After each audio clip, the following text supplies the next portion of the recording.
Hello everyone and welcome back to my shed. It's great to be here and it's great to be sharing another video with you from that amazing trip we took to London. And today we're going to see some very interesting things. It's lovely to be here, surrounded by all of the beautiful treasures that we've picked up over the time. And it's a place that gives me such a sense of history and memories, all those adventures. But this was a great adventure that didn't include bringing back so many collectibles, but it certainly gave us a chance to see some amazing things. And today we're going to see some pretty special things, I can promise you. We're going to see paintings by Van Gogh, by John Constable. We're going to see some of the architecture of London that just blows me away every time I see it. So hopefully you're going to enjoy this trip with us today. Now, the last time we were together, we went to the Tate Modern. And I took you for a short walk onto the Millennium Footbridge. Well, we're going to continue that walk today when we can see the view up and down the river and make our way across to the other bank, opposite Tate Modern, and take a stroll through London as we make our way to the National Gallery. So, as we always say, let's go! So here we are back on that Millennium Bridge. There's the Tate on the one side, Tate Modern. There's some beautiful modern buildings up above. Looking up towards the direction of Parliament there, then we turn round and as you can see, St Paul's, and then down the river towards Tower Bridge. What a brilliant idea to create a bridge to mark the millennium that gives the pedestrians the opportunity to move between such glorious places as St Paul's, right across to the Tate Modern and everything on the South Bank.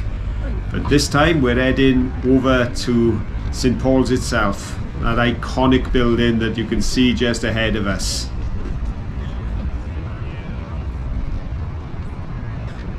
And as we approach St Paul's, there's this monument.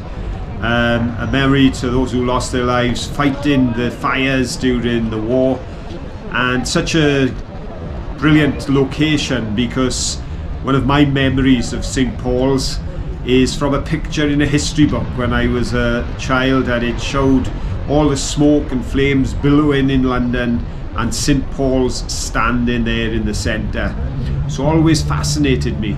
And it's a place that we have visited. We've been inside in the past. Many years ago, Caroline and I climbed right into the dome, and right up there to that little small viewing platform above the dome, we've stood there.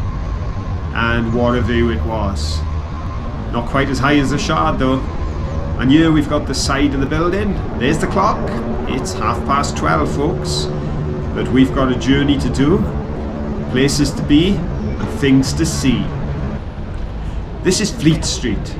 This is the place where all of the newspapers used to be printed here in the UK. Just across the road there is St Dunstan's. That's a church. The first church on that site was 1,000 years ago. That one's been there since about the 1830s. But in the building right next door we see labelled there the Sunday Post, the People's Friend, People's Journal, Dundee Courier.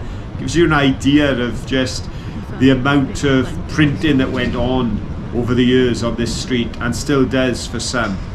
But then you've got all these amazing buildings and clocks as we look down.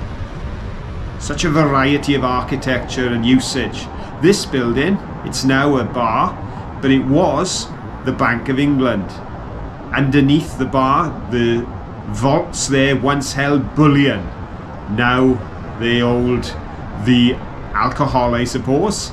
The kegs for the bar above. And look at the architecture on this place. Absolutely amazing. You know, this wouldn't look out of place over on the continent, possibly in Germany or France, because the influence has always been there. And the number of clocks that they've got along Fleet Street, and such grand things they are too. But of course, as well as the buildings, You can see here they also have monuments right in the middle of the road. We have this monument, and just there in the lower section, tucked away in that little recess, is a lady who appears quite a lot across Britain and particularly in London, and that's Queen Victoria. But up above Queen Victoria we have, yep, it's a dragon. Here's another building we see a lot of on the news, the Royal Courts of Justice. When there's a major trial going on here in the UK, this is the building we're most likely to see a reporter stood outside sharing the news.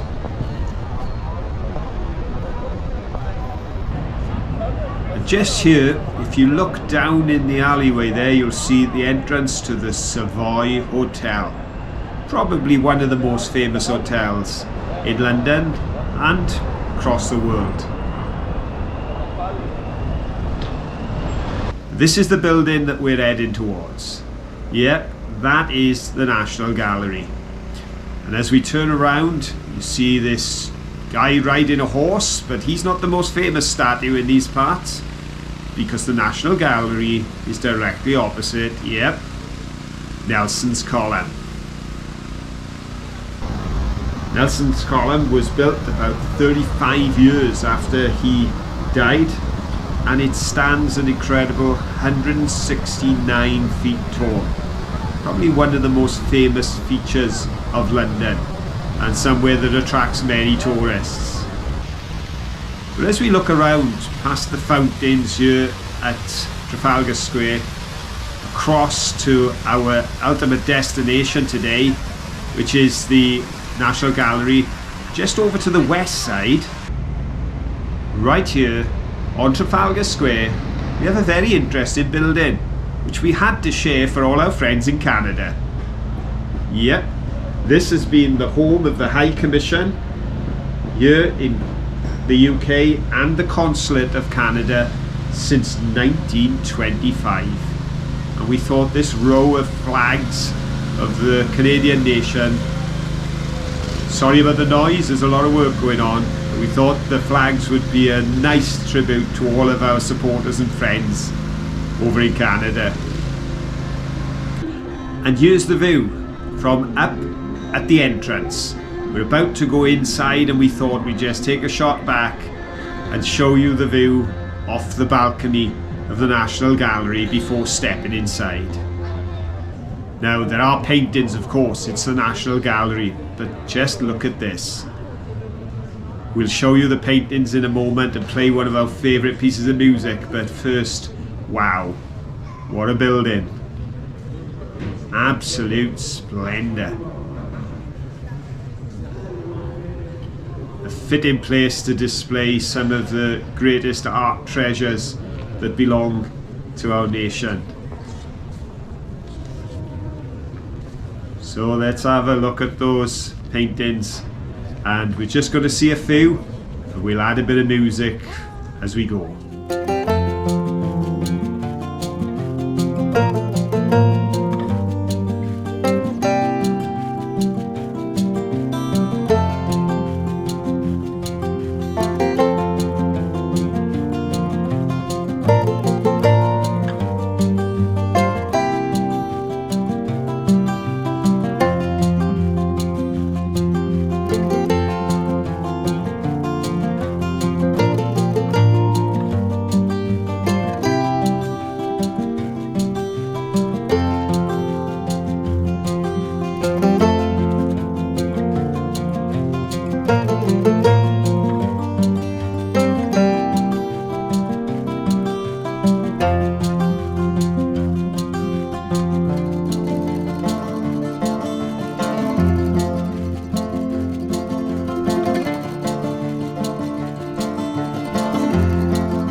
just drop back to say I hope you've enjoyed seeing those paintings. Now, as I said before we introduced the paintings, that's just a small selection, and I've got to be honest, it was flavoured by our preferences. Caroline loves Monet, I love Turner, and Constable, the Haywain, that for me is memories of childhood, because my mum always had a print of it hanging on the wall.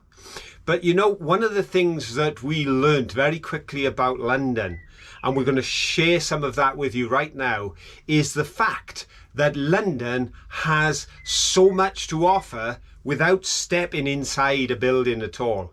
There's just places that you see and you think, wow, I've heard of that. But there's also amazing things as we look around. Because as we headed home, we passed a building and the carvings on it were absolutely incredible. All these amazing statues and the gorgeous lights and just the whole building, the colonnades, the way it was put together was exceptional. And this is just walking down the street, and it's not just on this lower level that you see these statues, because as well as in those recesses up on the roof, you can see more and more of them, all life-size, stood up there on the top. Then you go around the corner and this is Hamley's, probably the most famous toy shop in the world. But we did notice it's not just children. Look at this. You know, influencers love to have their pictures taken in famous places. But if we just pop along the window here, you can see a bit more of the Build-A-Bear display.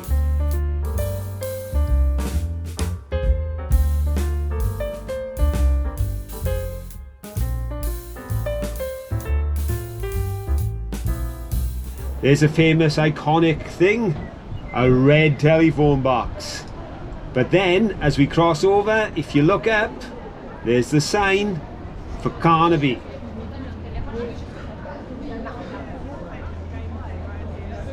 Yes, this part of London is very famous. Carnaby Street. A very well-known part of London. Very colourful. Vibrant spot. Welcome to Carnaby Street, everyone.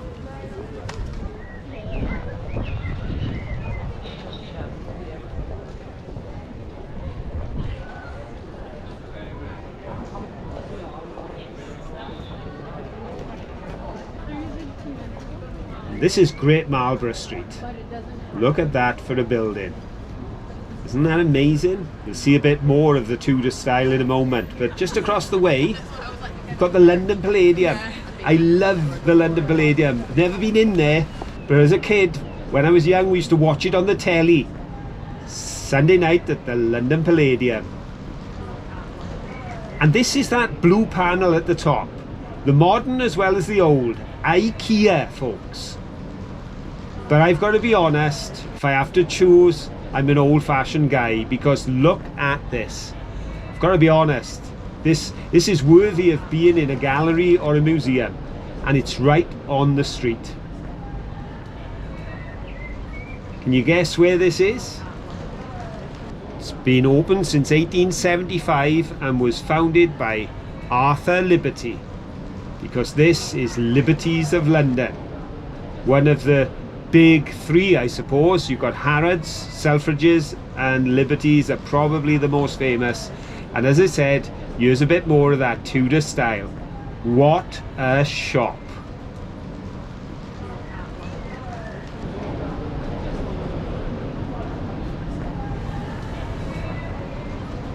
Isn't it amazing what you can see just walking down the street? Wasn't that carving on Liberties just amazing?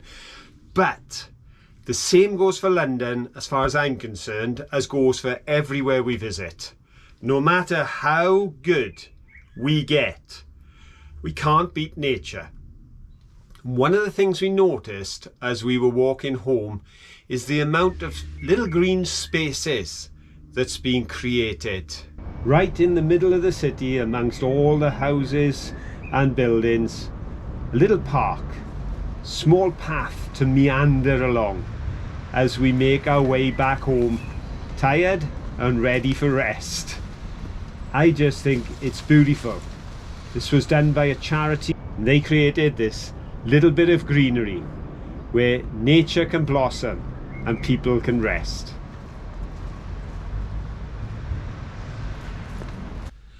Well, I hope you've enjoyed this video of London as much as we enjoyed being there and making it. If you have, then please give us a thumbs up, and don't forget, share it with all your friends. But most importantly, until the next time, from Manky and me, have fun. Bye.